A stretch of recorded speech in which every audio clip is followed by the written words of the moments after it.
Yes, people, welcome back to Never a Foul. Today we're going to be talking about 10 things we learned in the Premier League so far this season. We also want to know what you've learned. But before we do anything, Jordan, run the intro quick time before we get into it.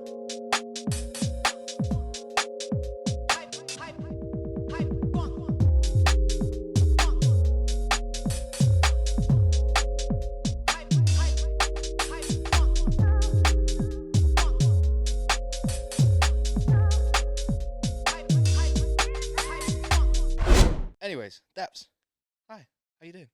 Hi guys, How you doing? how you doing? Hey, What's that, classic. Sean? I, you know what? Why was I thinking of Mo there?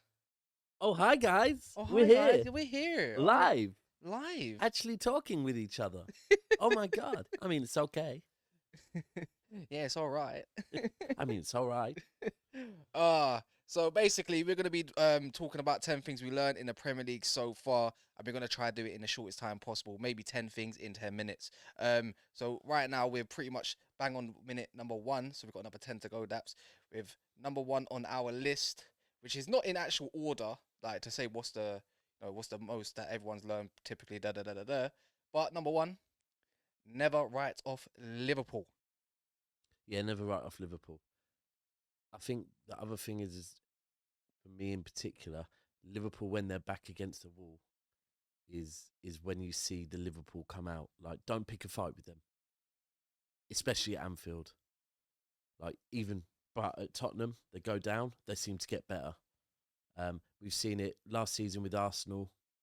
Um, I think Arsenal were 2-0 up. A moment happened, crowd lift, that's it. They're back in the game. Newcastle, player sent off.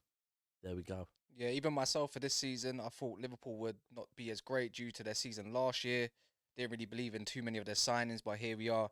Look, we're eating our own words, and now they're in a potential title race, which is, yeah, not my favorite thing in the world. But uh, at least it's maybe three teams this year rather than the typical two that it's been for the last how many since the Chelsea days.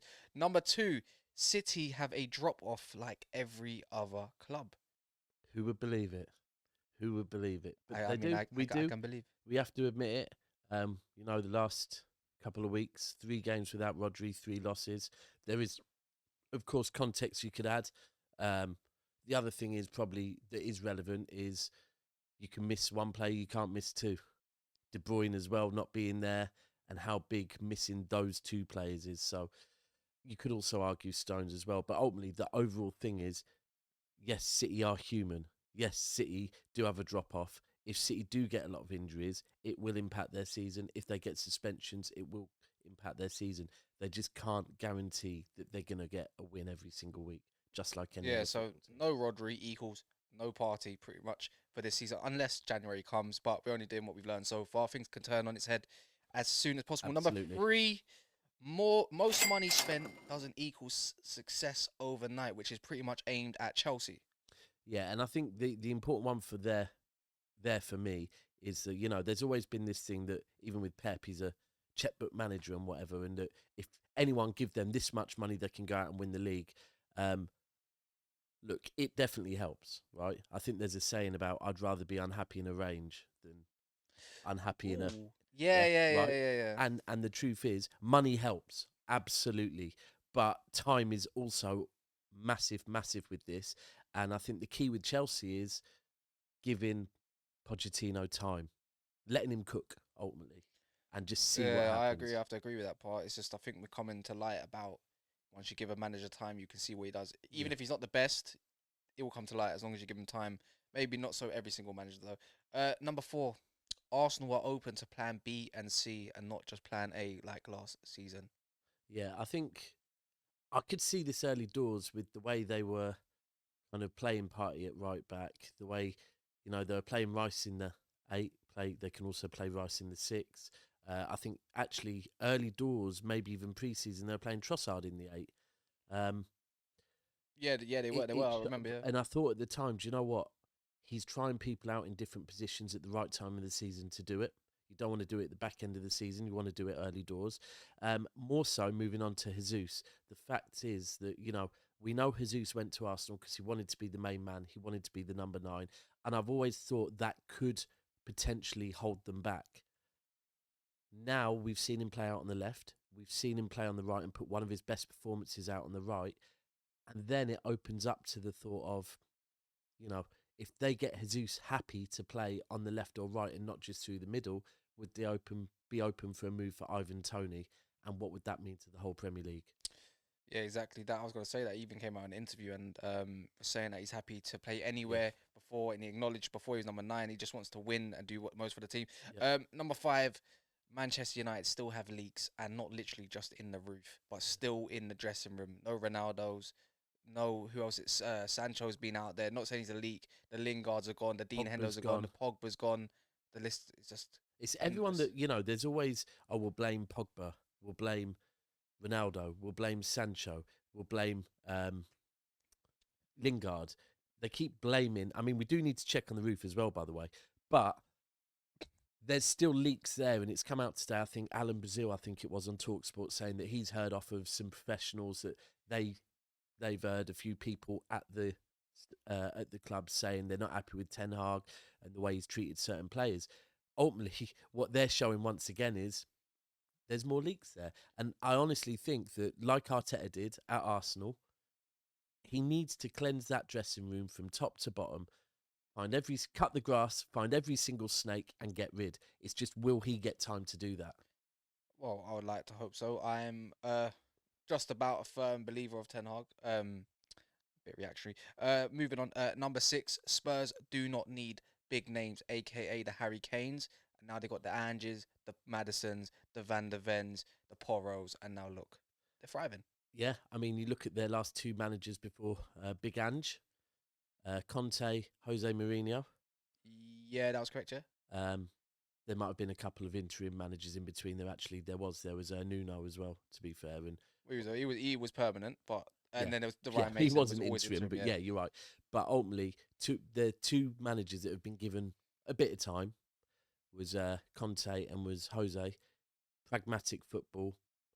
Ultimately, the fan base didn't seem happy. They weren't behind the team. They weren't behind the manager as a whole. We've gone and brought Big Ange in now. The whole fan base is behind him. The club's buzzing. And they're back playing what I would say is more Tottenham-like football. Yeah. Well, the Pochettino days, you mean, isn't it? Really? Yeah. Pochettino does. Yeah. Number 7 now. Yep. Brighton aren't built for more than one competition. Yeah. Now, we saw this last season. Towards the back end of last season, Brighton would lose a game, then they'd go and bounce back next game, and you'd see him win 3-1, 4-1, something like that. And it was like, okay, there seems to be a bit of a drop-off. Maybe they're getting a little bit tired. Now we look at it this season. They're playing in Europe. Haven't started Europe off too well. Yes, Brighton have been getting some good results, but again, they're not being consistent with it. And it just makes me think at the moment, they're a kind of, although they're a system-based team, like Manchester City, there's also a drop-off at Brighton, but the drop-off is a lot bigger. Yeah, and they just simply don't have the squad for it. They don't have the squad Absolutely for it. Not. Number 8, St. James's Park is a cauldron on European nights, and shame on us for thinking that the atmosphere would never get them past that group. Yeah, I think, you know what, in hindsight, the Milan result was actually a good result. A very good result away from home. Went out there in numbers, but, that night against PSG, it was an absolute cauldron. We know what it's like anyway, but I think probably even we underestimated just how big it would be on a European night. Yeah, this is it's massive. And I think PSG definitely underestimated it. Yeah, 100%. I remember even what's his name, Stuart, Parisian Londoner. Even he was asking what's it going to be like. I said it's going to be like Atletico Madrid. Yeah, something similar to that. Do you know Atletico is probably one of the ones that going there in the quarters a few years ago was mad. Yeah, I agree. Number 9, Arteta is a world-class liar. Who came up with this one, Cass? I did. You did. But I know what you mean. And do you know what? Fair play to him.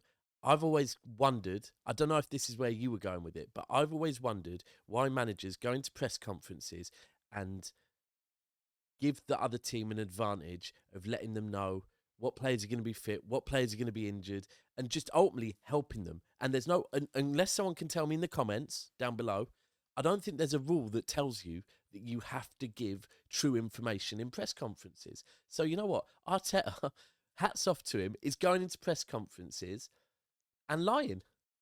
Straight up Straight up lying. liar. Hey, And I'm here for it. I'm yeah, here for it. 100%.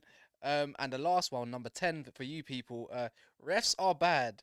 VAR or VAR officials are even worse. Yeah, and we could go back one stage. I think the rules are bad, right? The rules are bad. The rules are not black and white. The rules are grey, They are and it's arse all down and to cheeks. all the rules are down to interpretation, right? Now, it's never good to leave things down to interpretation when you don't trust the officials, right? Mm. Because when there's no consistency and the rules are down to interpretation, that's not a good look. Then you've got VAR and the VAR officials that stink worse than the refs, right? And their processes and their organisation is shite. And the key one, they back their friends because they don't want them to get in trouble, aka Mike Dean, which is probably not just the only one that's going to think like that. It's normal in life. Ultimately, they couldn't organise a piss up in a brewery, but if they did and one of them cheated, they would then back their friend. And that's it. And that's it, man. That's 10 That 10 in 10? 10 in 10. Literally. And guys, we want to know what your top 10 things learned this season from you are, and make sure you put them in the comments below. But also the magic thing is make sure to like the video. All the likes go a long way. Big up for all the support lately as well. International break, more content as much as possible. Big up, subscribe, and see you very soon.